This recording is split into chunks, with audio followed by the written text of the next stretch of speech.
This is Whitney. And it's your girl Alicia. And this is the Luxe Hour Podcast. Join us weekly as we encourage Black women to elevate into luxury. Yes. All right. We are back. We are better. It's a new week, new month, new you. Okay.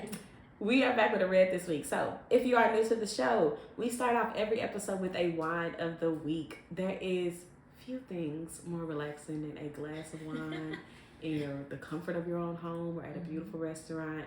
And it's luxury in its own right? Yes, and so we sample wines every week. It is a smooth, classy version of a liquid break.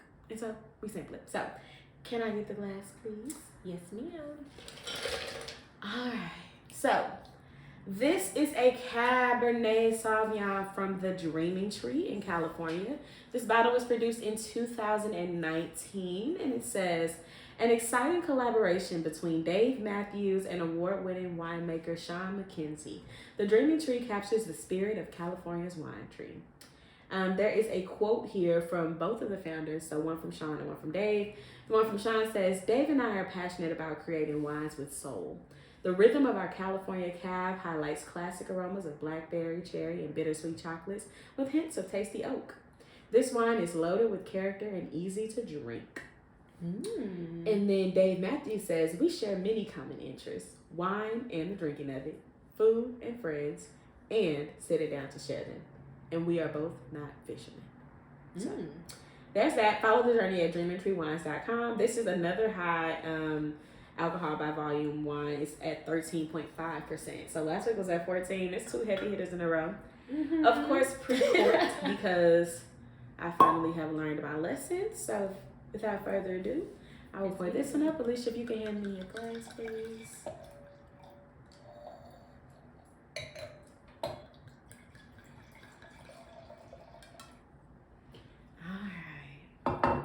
This cork is really cute too. There's something. The cork says, standing here, the old man said to me, long before these crowded streets, here stood the dreaming tree. That's interesting. Excuse me, that's all right. so cute. So a Cabernet, it's pretty dark, so I'm expecting it to be pretty full. Actually, I'm able to see through it pretty clearly at the top. So let's see. It might not be too full. I definitely can't see through the wine. So let's see. Let's open it up. It's giving rubbing alcohol. Woo, strong. It's a cab. It's for sure a cab. It is, I taste every bit of the oak. It's very dark, very musky, very heavy. Heavy on the back end of the palate. I still can taste it on the back of my tongue. Really lower. Yeah. Try it. What do you think? It already smells. It smells like musky.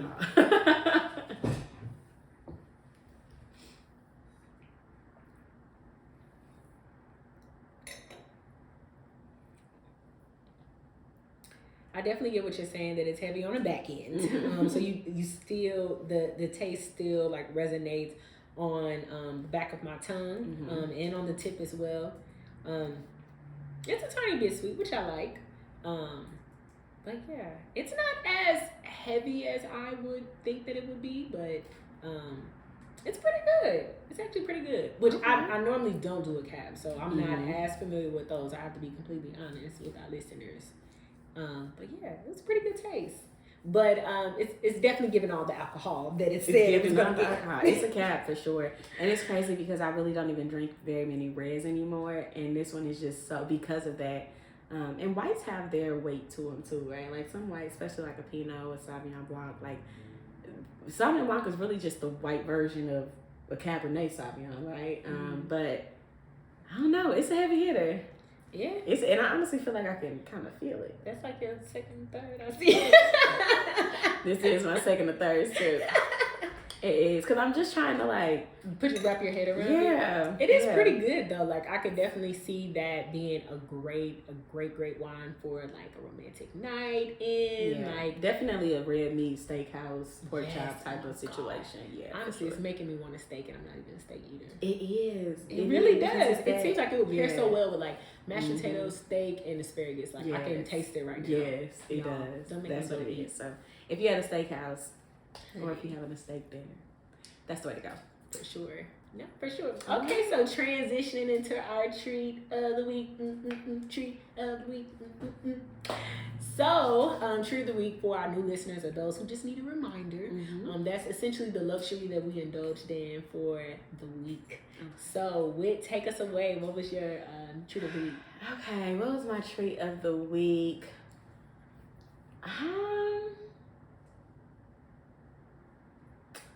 There was one last episode that I said I was going to talk through, and now I can't remember it. No! What was it? I do not remember. So sorry, guys. I'm so sorry. I don't know who that is, honey. I don't know who it is. Just decline it. So sorry, guys. So sorry. If that was you, we love you. Ain't no hard feelings. No, I don't think that was you. Well, never mind. It's an unsafe number. It's totally fine. Treat of the week. Did I have a treat?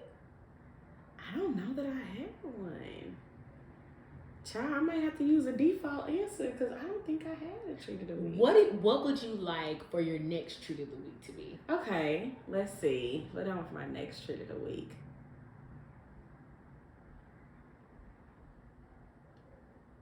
Y'all, I honestly just been so happy to have my credit cards paid off that I feel like I got spending PTSD. I have just been wanting to stack my money. Yes. I will say that with the market where it is, I have a lot of money. So I do, what is it when you get your paycheck distributed to, I can't think of the word for it. When you like get your paycheck distributed to multiple accounts. Basically, my job will let me choose 3 or 4 different bank accounts to send my paycheck to. So I can tell them I want 80% to go to my main account, and then I want 10% to go here. And it's not like a 401k. It's just literally how you want your money split up. How you want it. But I have a portion of it sent to my Roth IRA, and then a portion of it sent to my investment account. But I don't typically touch it. I haven't bought any stock aside from like small day trades here and there. But I haven't really poured into my long-term investment account in quite a while, just because I felt like the market was uber inflated, and I felt like most companies were priced at significantly more than they were worth. Sure. And so I was just kind of letting it just keep stacking up. And so I think what I want to do is go through.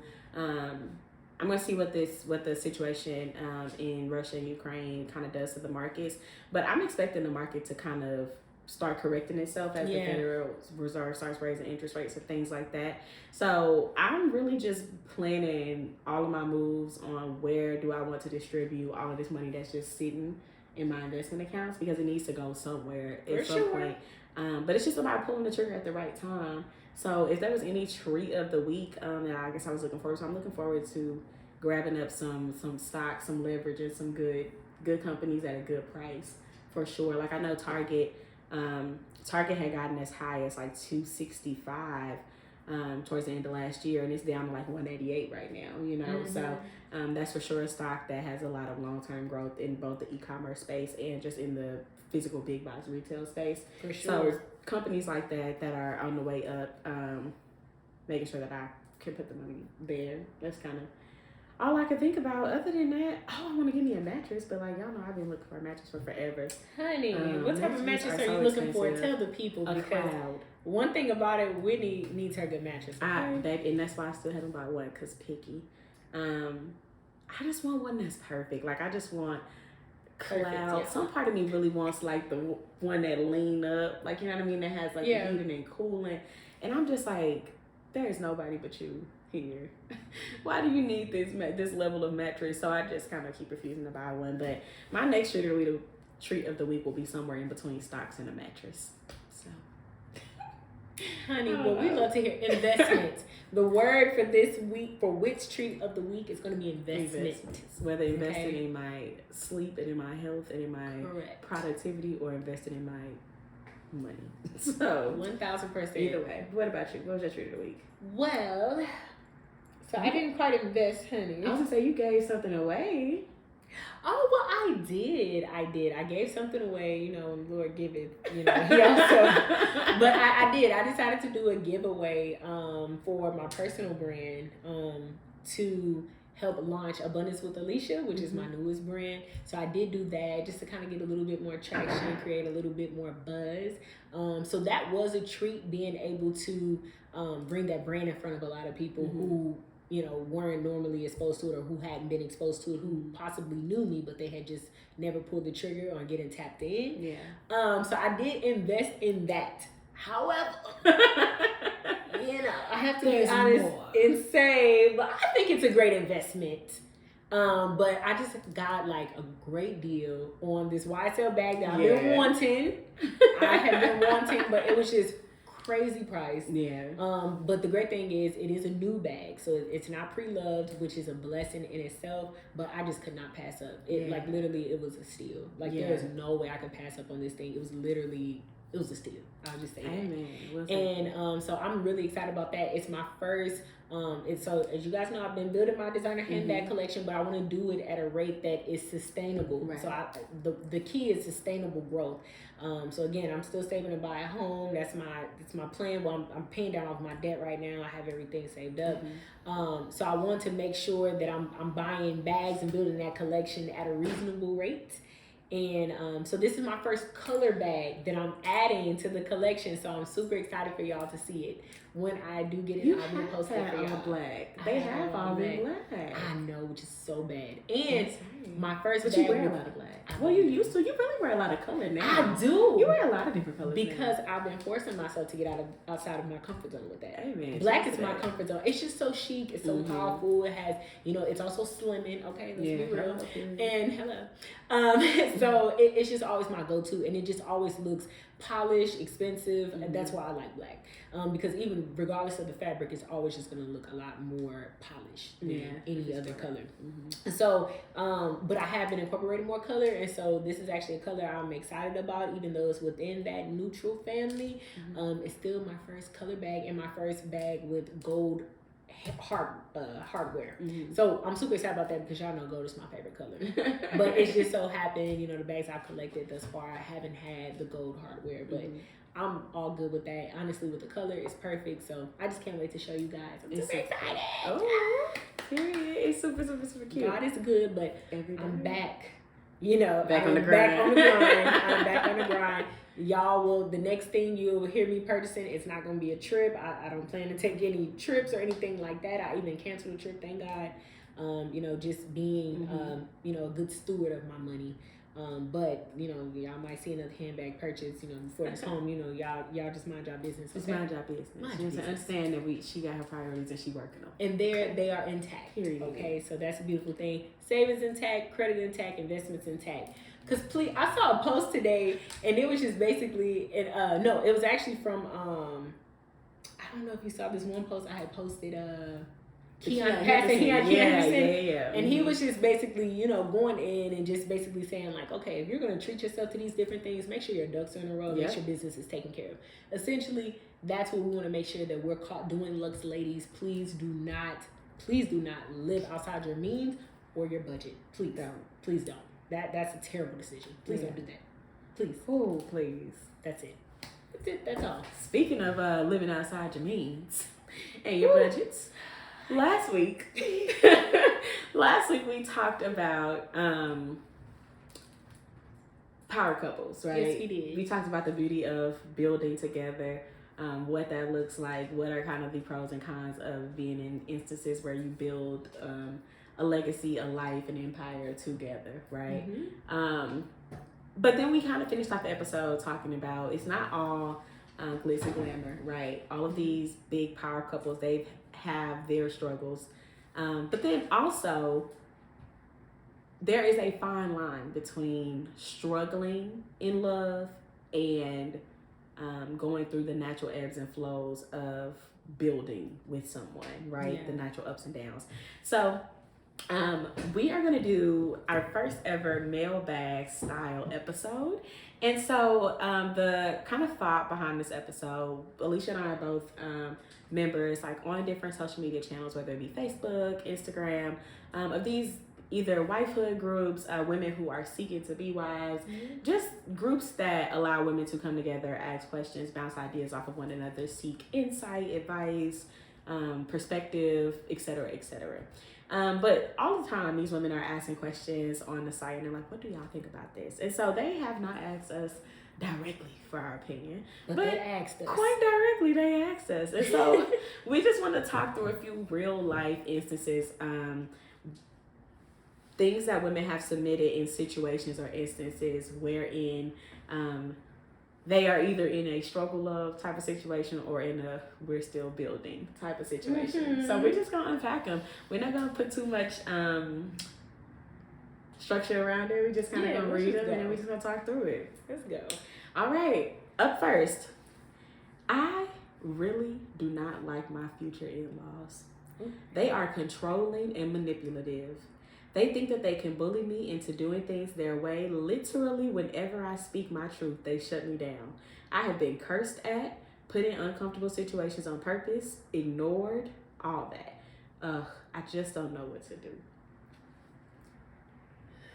So what are your thoughts? What are your thoughts on toxic in-laws? I mean, my thoughts on toxic in-laws are what boundaries has the spouse set between their family and their wife, I feel like or their husband, because obviously you have not. Yeah. But that's a huge problem because I think that boundaries need to be set around, okay, family, I love you, I appreciate y'all, I respect y'all, you guys are a major part of my life, but this is my life partner. So there has to be mutual respect. And they're not just going to take whatever you're dishing out. I think that that's extremely problematic. And I think that if I was a woman and that's my husband that's allowing his family to do that to me, or if I saw a situation of that going on, my initial thought is that man is not manning his shit. They don't respect him. It's not just that they don't respect her. They don't respect you enough, or either you haven't put your foot down, or you put your foot down to no avail. And you know, and essentially they're not respecting the fact that this is a spouse, someone who is significantly important to your life. It's a major no for me.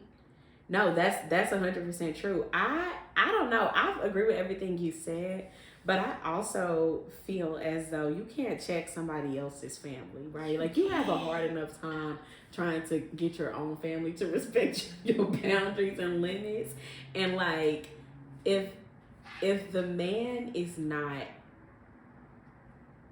approaching his family on your behalf and setting a standard for how you are to be treated, there's nothing you can say to make those people treat you differently. If it's not being enforced by their direct relative or who they are invested in, because when like family members behind men, especially women, like the women in a lot of men's life, sometimes tend to have issues stepping aside and letting the wife take her place, right? A lot of times black moms feel like, first of all, this is my son.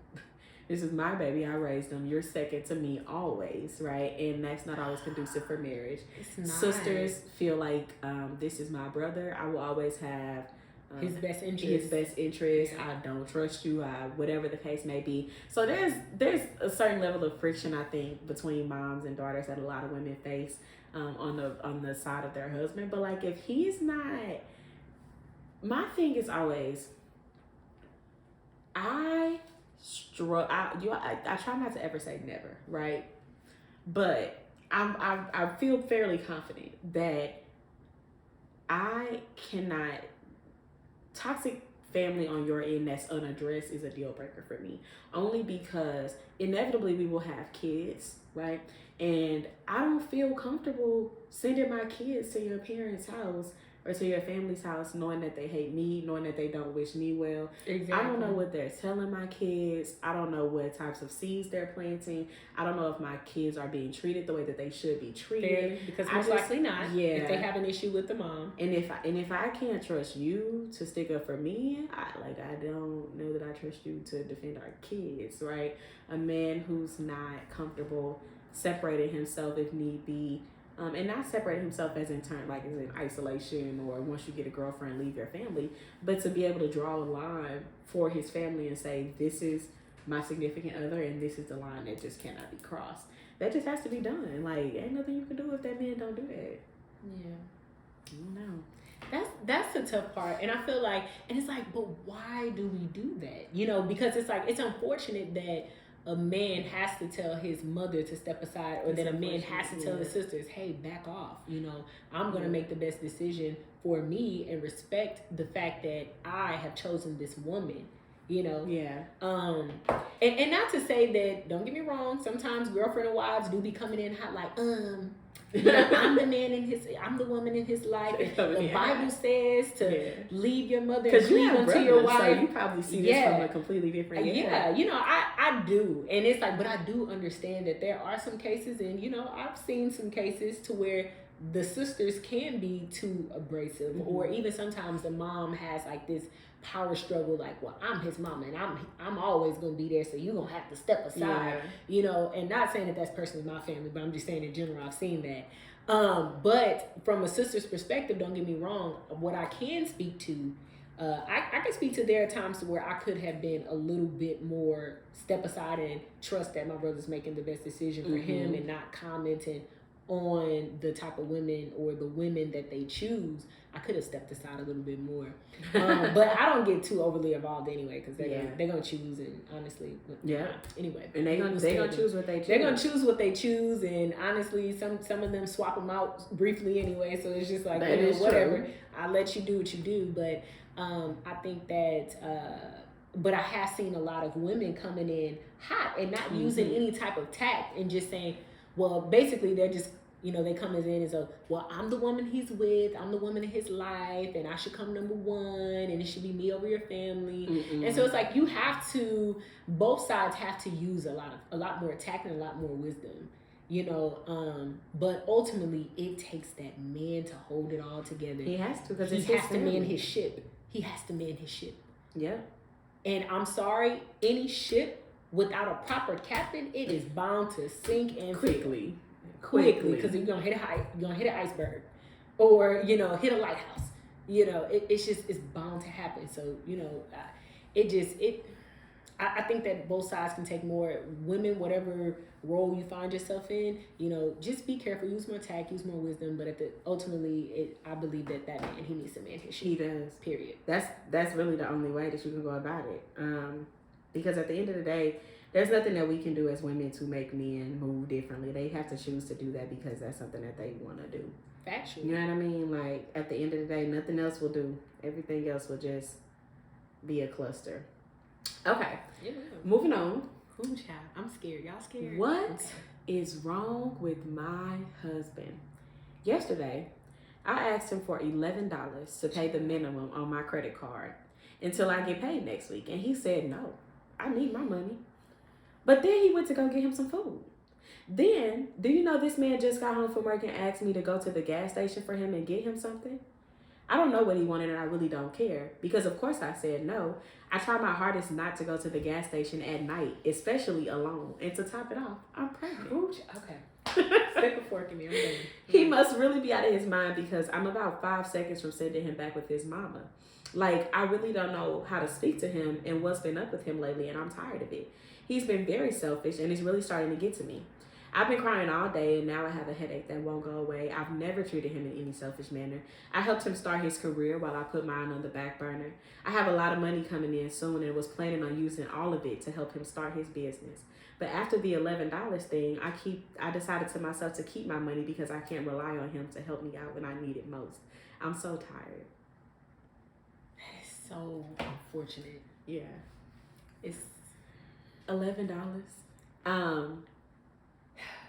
I'm almost speechless. This story represents the ugliest portion of the abuse that Black women face.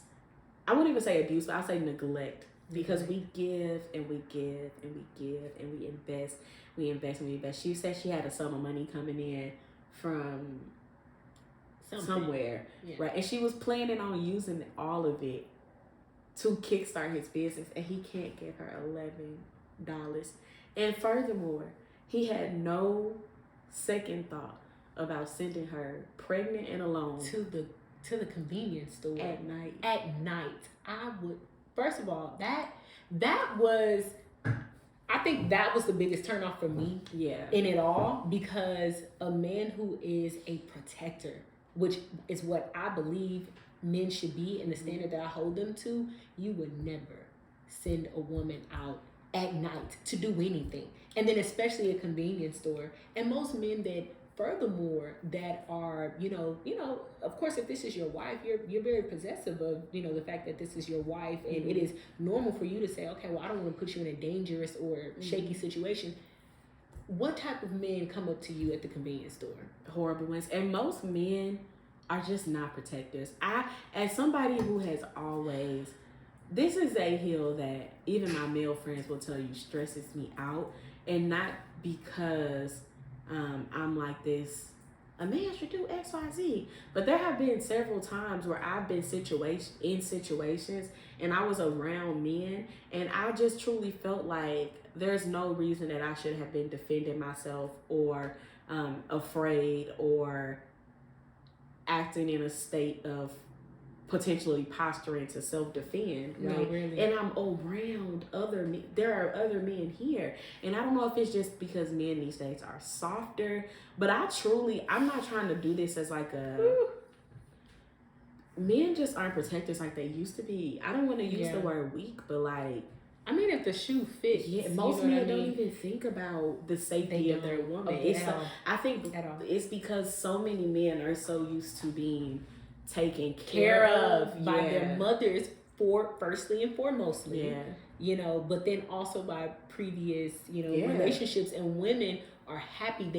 They're happy to be in that space or to even be around that man or to feel needed, and they're misplacing their need for you or that mother wound. They're misplacing that for affection and love and a lot of different things. So they'll play that role, and really they don't even understand that they're playing more of a maternal role. So in turn, a lot of these men are expecting their future women to play that more, to play more of a maternal role. They want to be taken care of. They want to be taken care of. They want to be protected. You see posts going around now like, I want to be with a girl who can tell the waitress my food ain't right at the restaurant. These are men that can't even speak up when their food is not correct. You know what I mean? Like, of course they can't protect you. No.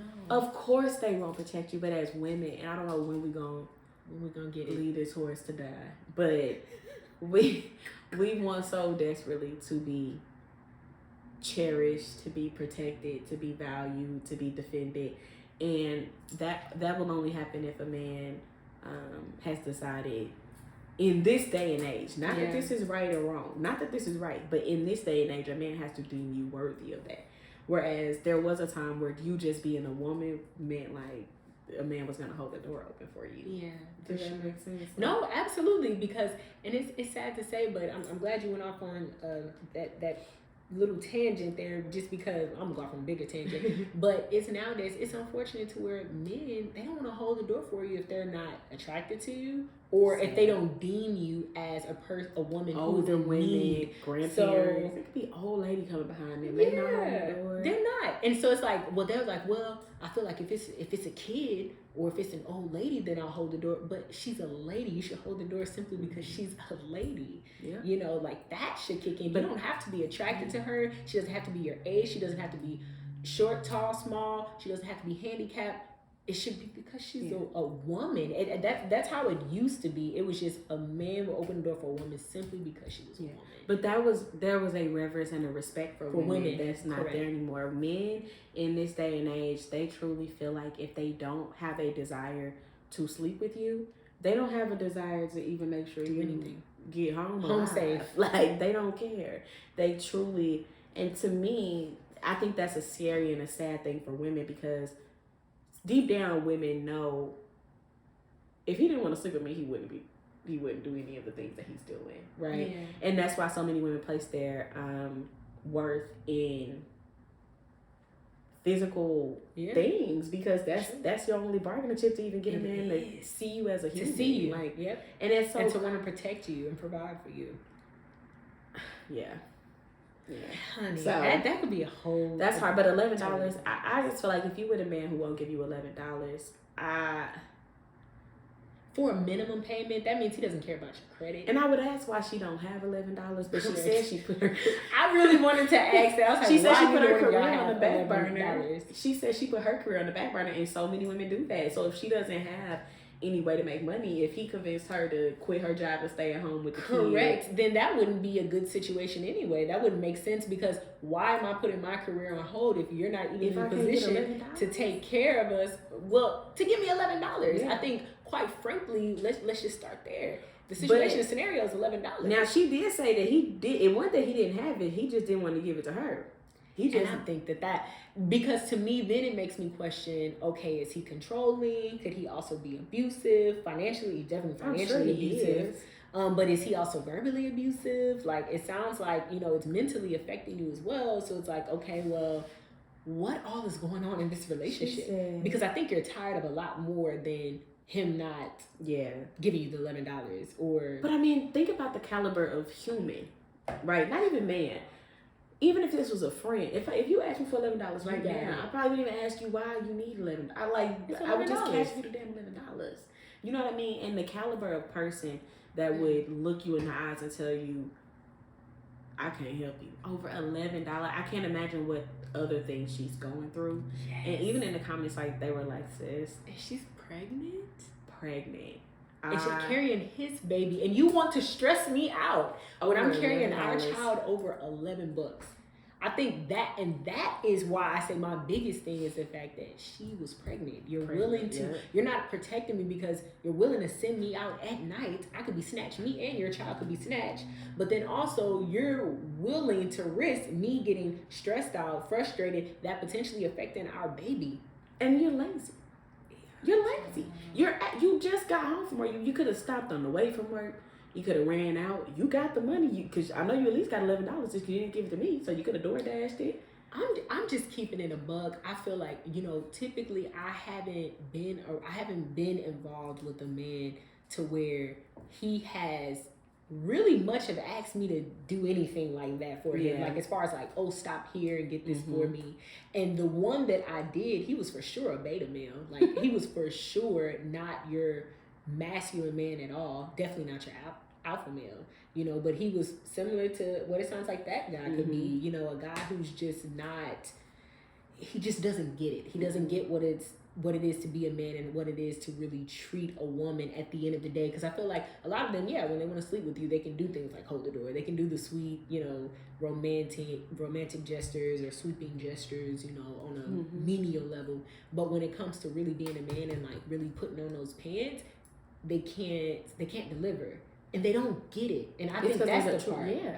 He doesn't get it. They're not wired that way. And the thing is, a person can learn, the dog can learn new tricks, but if he's not wired that way, he's just not wired that way. It'll always be a situation of you telling him what to do and then him just, if he's a good dog at least, you know what I mean, we'll just remember it and do it off muscle memory. But at the end of the day, like, men like that, men that are selfish, men that don't value you, men that make you jump through hoops for the bare minimum, like, are just nightmares. And it's so the bare minimum. The bare. It's the bare minimum. When I say, if I told you right now, it's already dark outside, it's 7:08. If it was like, if the sun was setting, and I told one of my brothers, or if I told my dad that I was going to the gas station, they would chew me out. Out of love and protection. They'd be like, no, you tripping. I'm about to tell. They would literally snitch on me. Like, they would call another brother, or they would call my mom, they would call my dad, yo, this is what Alicia did, she's tripping, literally, they wouldn't even care, even if it was me going to get something to eat. They just, but then again, that's how they were wired. And I'm not saying they're perfect men, but they're just wired that way. Yeah. And now I can guarantee you, I've never seen them send any woman that they were with out at night to do anything. They wouldn't even let her leave at night. That's mean they don't even consider your well-being. Yes. It didn't even cross his mind that might not be a safe thing. He genuinely didn't even think about it. Your child, like, okay, it's one thing for me, but you mean our child? You didn't consider your seed? That's just. And you're like me. You can look at somebody in the eye and tell them no. While they're pregnant, like most people, like most men, while you're pregnant, even if they don't like you that much, they still gonna be like, well, you're pregnant, you're carrying my child, what do you need? You want me to go get some food for you? Okay, what you want? Like, I've seen men that literally can't stand their baby mamas. Yeah. Bring them food because they were pregnant, simply because they were pregnant and carrying their child. Mm-hmm. And they were like, I don't want you driving, I don't want you to get worried about, getting outside, you could trip, you could fall, anything. Like, let me just go get you something to eat. Mm-hmm. I've literally seen too many men do that weren't even like alpha males. These were just men. Just decent people. Good old decent people. Speaking of kids, can I ask a multiple part question, ladies?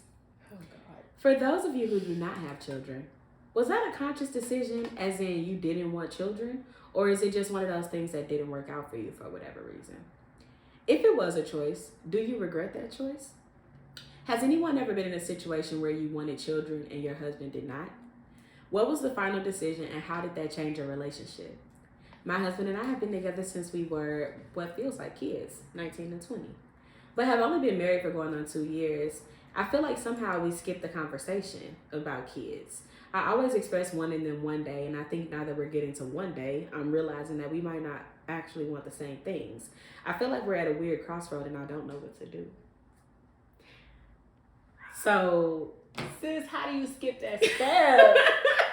Oh, by the way, I want kids. Do you? How many? She skipped that step.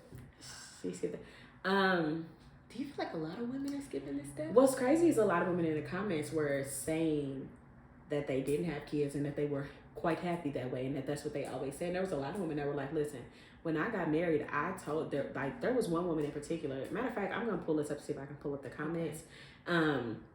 But there was one woman who literally was saying that in premarital counseling, she told her husband, she doubled down, like, I'm letting you know, I do not want to have kids. I'm telling you this in front of the judge. This is my line in the sand. If you want kids, if you would ever want kids, I'm not the one for you. Right? And their logic and reasoning behind it, which I 100% understand, is that I like my life the way it is, right? I like that I have the money to do what I want to do, that my house is quiet and it's mine, that me and my man can get up and go, that we can, if we want to book a trip, we go on a trip. If we want to go out for dinner, we go out for dinner. If we want to go out for drinks and have sex in the kitchen, we can do that. Like, they like the freedom that they have from not having kids. And I think physically having children is just a huge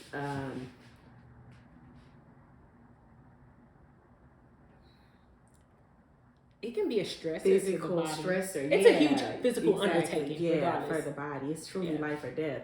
I don't know. I'm gonna pull this up so we can read some of the comments. But what are your thoughts there? What are your thoughts on you want kids and he doesn't?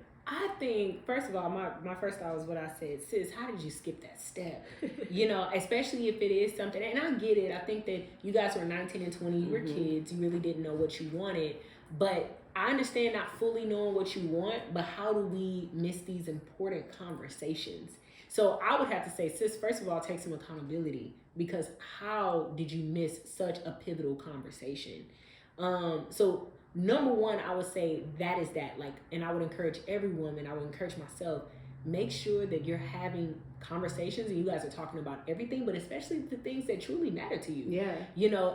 But I will also comment on the fact that is one of the side effects of getting together so young and getting married so young, is that you don't fully know who you are or what you want yet. So you find yourself growing apart or realizing as you grow older and as you grow into who you really are that, hey, this is actually something that I do want. This is actually something that I don't want. Yeah. So I will forever be an advocate of, please wait until you're older and fully know who you are, what it is that you want, before you tap into, okay, well, I want to spend the rest of my life with this person, but do you know what that life is going to look like? Do you know what you want your life to look like? Yeah. So how can you really say that? Do you even know what types of things you want? When I think about, like, what I wanted at 19 or 20 or even 22, 23 versus what I want now, knocking on 30 or being a couple years from 30. It just looks so different. You know what I mean? Like, I don't know. It's a hard one. It's a hard one. Some of the comments, women in the comments are saying things to the tune of, someone said, I don't have any yet by choice. I had to be honest with myself on the kind of person I currently am and the lifestyle that I live and want to live. In present day time, it's a very much self-centered luxury, all about me life, and I'm 100% happy about that. I know I like the finer things in life and would want my children to have it all and then some. So I'm not at the income or selflessness level yet where I feel comfortable taking on that next assignment. I can see my heart softening for children as each year passes and do hope that God blesses me with that opportunity when he sees I'm ready. But until then, I'll definitely keep living it up as if it never happens. I'm also okay with that as well. I will continue to love on the children of my friends and family in the meantime. That's good. Somebody else said, definitely a choice. We have discussed this, we being her and her partner. Or her husband. We have discussed this extensively and both agree that we are the fun uncle, and that is about it. We enjoy the life that we have and don't have any intentions on changing that. I did explain to him that if he ever changed his mind and wanted babies, I would do whatever it took to try to give them to him. But right now, thankfully, that's not something either of us are interested in. Make sure you guys are a team in whatever your decision is, because for whatever reason, folks feel obligated to know what's happening in your uterus when you get married. So if you aren't sure, that pressure could get to you. Yeah. I have never wanted children. Heck no, I don't regret it. My husband knew from day one, literally, that kids were my hard limit. Sorry, not sorry. That conversation was reiterated in premarital counseling for us as well. I do think my husband regrets it, though, because he has a daughter that is 18 and going off to college in the fall, and that is bittersweet for him. But, well, it's done now.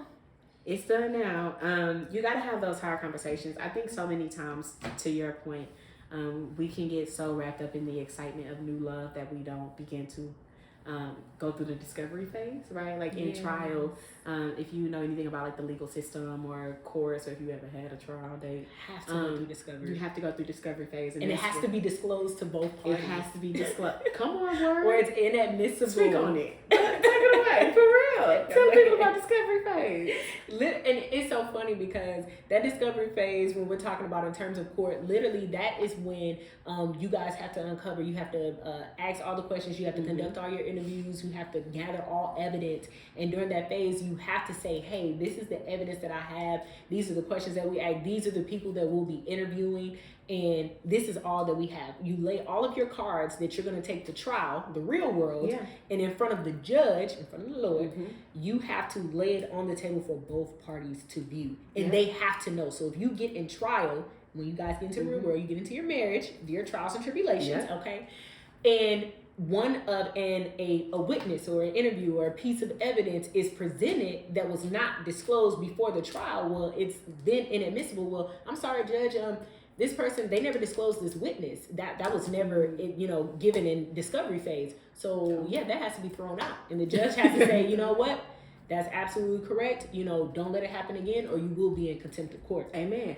And there are certain things that you can find evidence-wise in that discovery phase that will nullify the trial as a whole. Correct. There are certain things that you can find out that will declare a mistrial before the trial even starts and say, hey, we ain't even going to take this in the trial.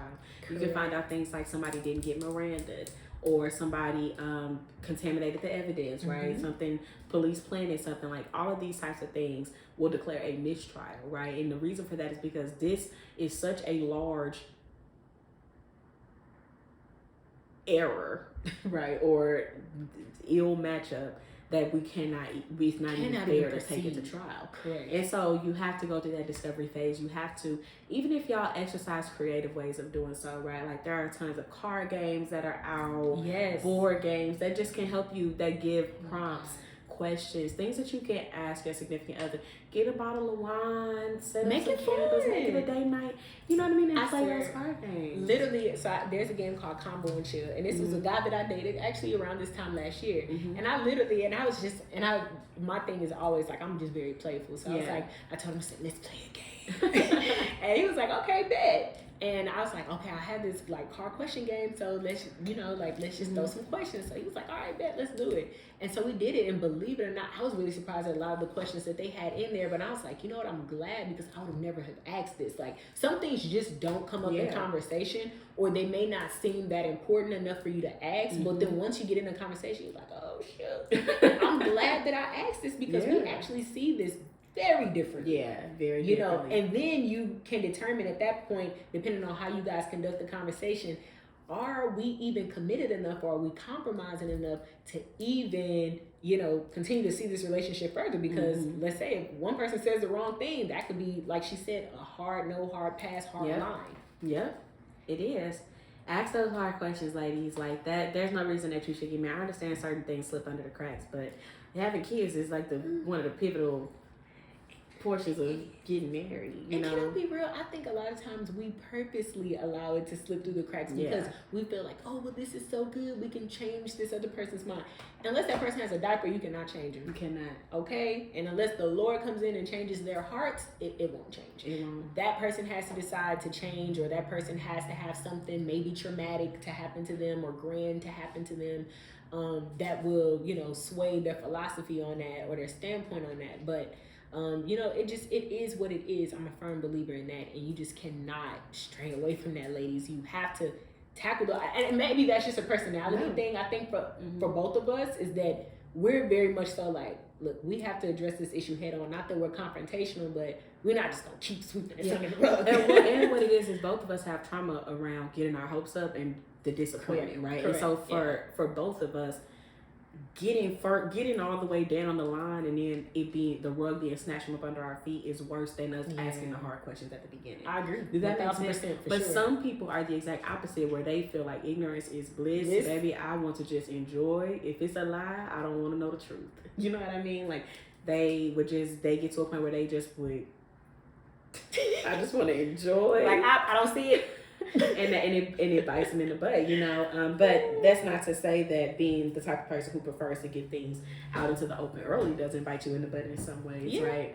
But you gotta have the hard conversations, because if not, it ain't worth it to revel in the fun of it and then that be snatched away. I know, because and I had this issue recently, you know, with a person I had, you know, well, I would say, or you know, am dating, and again, I was like, dang, should I ask him this? Like, should I really go into this topic? Because it was something that came up while we were talking, and I felt strongly about it, you know, and it was in opposition to, you know, something that he said, and I was like, this could really be our last conversation.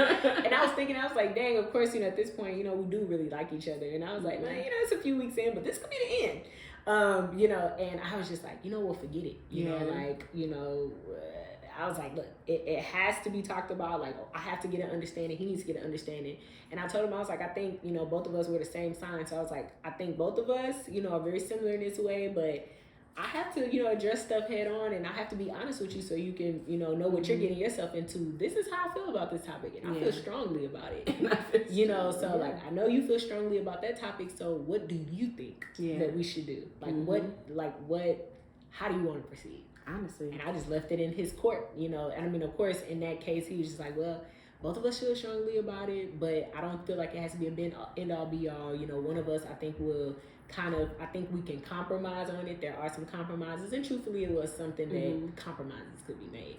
And I was like, you know, plus we never know if we change our minds, but it is something that, you know, it could potentially be catastrophic. Well, I ain't gonna say catastrophic. It could potentially stop us, you know, later on down the road, but it's something that we can revisit too, you know. So, and we just had to have that conversation. I was like, well, shoot. But at that point, I'd rather do it now than do it 6 months and, you know, 24 hours worth of tears and, you know, hundreds of dollars down the drain, literally 500 hours down the drain, like, of time spent. I'd rather do it now, you know, like, and it's not, and some people may say that can be destructive, which, you know, would be fair if it was my case, because I can be so destructive, but I don't think that is destructive. No, I think that's responsible and proactive. Because relationships require too much of an investment from an emotional standpoint. If you're a male, from a financial standpoint, even if you're a female, from a financial standpoint, the money that we spend on being cute enough, on keeping our hair done, and nails, you spend so much more money when you're on appearance when you're dating somebody. Yeah. Can we tell them about the hair budget, honey? Because Whitney's hair is flawless, honey. This ain't cheap. Appreciate it. It's really not. I told y'all about it on one of the other episodes, but it's been giving what it's supposed to give. Definitely. Definitely giving us Jill. Yeah, but wait. All right. Y'all got one more? Okay. I think, okay, go ahead. I am so confused. My husband just told me that I made him mad earlier today because when I asked him if he would get our son out of the tub, he didn't say anything. So I said, are you going to do it or not? Because I've asked you to do multiple things all day, and you haven't done anything I asked, which he hadn't. She put that in all caps.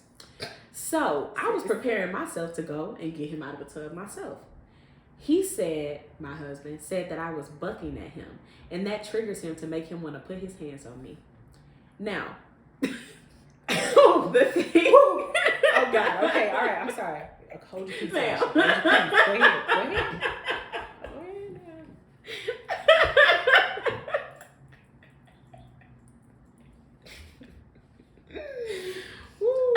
All right, I'm sorry. Now, the thing is, I don't disrespect my husband by any means, but his mom and his sisters call him, excuse my language, B, the B word, boy, F nigga, and whatever they want when they're into it, and he just admitted that he just laughs it off. I have proof of how his sister called me and him bitches because he wouldn't answer her phone call. They're very disrespectful, and I just don't deal with them for so many reasons, but respect being the main one. How does that make any sense? I know that I can be not so nice at times, but I don't feel like it's anything to the point of him making him feel like he needs to hit me. I've had to learn how to stand my ground with him and everyone else, and I just feel like he doesn't like that. Why would he not just laugh it off because if I became a little irritated with him? It's a no for me. Top. Like the moment that you even speak of putting your hands on me, it's a wrap. Like it's a wrap because that's so cowardice. Yeah. It's so cowardice, and I automatically put you in the category of not a man. Yeah. That just doesn't embody the character of a man at all. Because a man at all, he would not pick a unfair fight. No. And he certainly wouldn't put his hands on a woman. Yeah. And especially a woman he claims to love, and the woman that he has a child with, the woman that shares blood with his child. Yeah. Because that man wouldn't even want to put his children in a position to know or to see that he would put his hands on their mom because that would hurt them. Yeah. And those are his children. That is his blood. Sure. That's just totally disrespectful. Totally to disrespectful. His child, his children, and the woman. That's just so disrespectful. It's disrespectful to any woman he's ever known. I think it's such a coward move. And what's crazy is you said your last statement kind of triggered my first one, because my first thought was, if you don't be packing off on your mom and your sister, don't pack off on me. Don't you dare. If you don't put your hands on the women who are constantly disrespecting you on a day-to-day basis and who have been their entire life and your entire life, don't dare think that it is acceptable or appropriate to put your hands on me. And we talked in one episode about how men misplace their rage often, and they can feel belittled in one area of their life and take it out on their wife and children at home. And that's what it sounds like is happening, right? So when we talked about it, we discussed it in the lens of in the workplace, right? We talked about it from the lens of like black men, white men, just the typical racial pressures that black men face, and just the frustrations that came with that during that era and today, and how they take a lot of that frustration, they bring it home and they dump it on their front doorstep for their wife to handle. This is that tenfold, and that man has trauma surrounding women that is so much deeper rooted than anything y'all have built, because these are the women who have raised him, and they spent his entire life emasculating him, embarrassing him, and disrespecting him. That does not go away, and he will take that out on somebody, because can't nobody withstand that for forever. Nope. Girl, get out of there. Get out of there before you are getting rolled out of there. Yeah, and I don't even really ever say that, but that's just the first. And even everybody in the comments was like, sis, That's the first sign before a man start beating you is he's threatening you, right? Like, the next step is to actually physically pursue the threat, right? Because he gonna think in his mind, I've been telling you, you know, like, oh no. Exactly. So, domestic violence in any case, in any suit, no matter how frustrated is either party is, it's never ever okay. It's never ever something that's that you should tolerate, deal with, withstand. It's not healthy. It doesn't provide a stable or suitable environment for the child. That's a big, I don't know. It's and then to be raising a little boy, right? Like, to be raising a little boy, and like, this is his grandmother and his aunt. That's what I was just saying in the first example. You're not watching my kids at all, because you're gonna start calling my kid the B word, and he's gonna get used to women talking to him that way. Baby. So therefore, when he gets older, he's going to look for that type of love to be shown in the women that he is dating. So if she's not cussing him out or calling him B word, he's gonna not think that that's love. I'm telling you, he's gonna normalize that toxic, verbal abuse. Mm-hmm. Absolutely not. Yeah. Immediately no. Yeah. I know y'all seen it. Immediately no. Immediately no. Immediately no. Absolutely not. Mm-hmm. Yeah, baby. I be down that loose there. They be left. Can you face the right for me, man? It can't. Woo! Okay. I can't. It's unacceptable, especially when you have a son. Yeah. It's an absolute heck no for me. I will gladly. I remember I literally had to tell man one time he raised his voice at me slightly, and I literally had to tell him, I was like, wait, like, I know we're joking, but don't ever do that again. Yeah. Like, I said, you cannot ever speak to me in that way. I don't care how much we're joking. I don't care how much we play. I'm a playful, I'm a loving person. Yeah. But that is just a boundary I have set in place. Yeah. You cannot raise your voice at me. Kudos and you cannot curse at me. Yeah, kudos to you for doing that.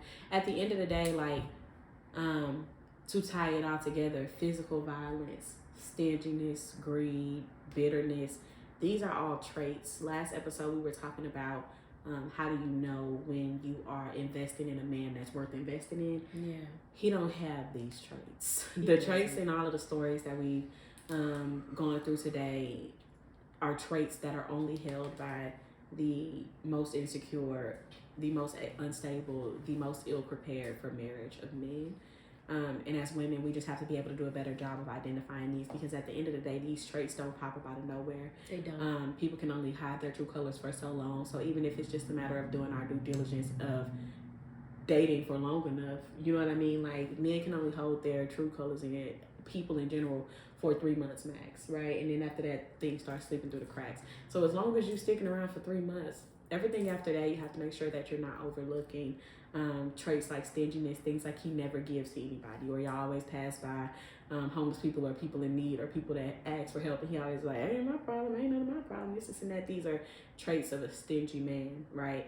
These are traits of a man that does not sow back into the community and the things around him. If you are with a man who's constantly enraged, right, whether it be at traffic or at the football game, and his first reaction is always to start yelling, to throw up and jump up and punch the wall and start cursing. No, these are flags. Like, correct. And so making sure that you back the right man, a man who has a dream, a man who needs patience and time and support, is very different than a man who is struggling with things that will be detrimental to your health in the long run. Oof, so, baby. That's it. That's it, and that's all. That's it, and that's all. That is it, and that is all. All right. Luxe Ladies, we will see y'all next week for another episode of the Luxe Hour Podcast. Yes. Hopefully you guys enjoyed it immensely. Hopefully y'all enjoyed it. Let us know what you think about the mailbag style episode, and if y'all like it, we can keep on putting these out for you. Yes. Cheers. Cheers. See y'all next week. I ain't made a daggone thing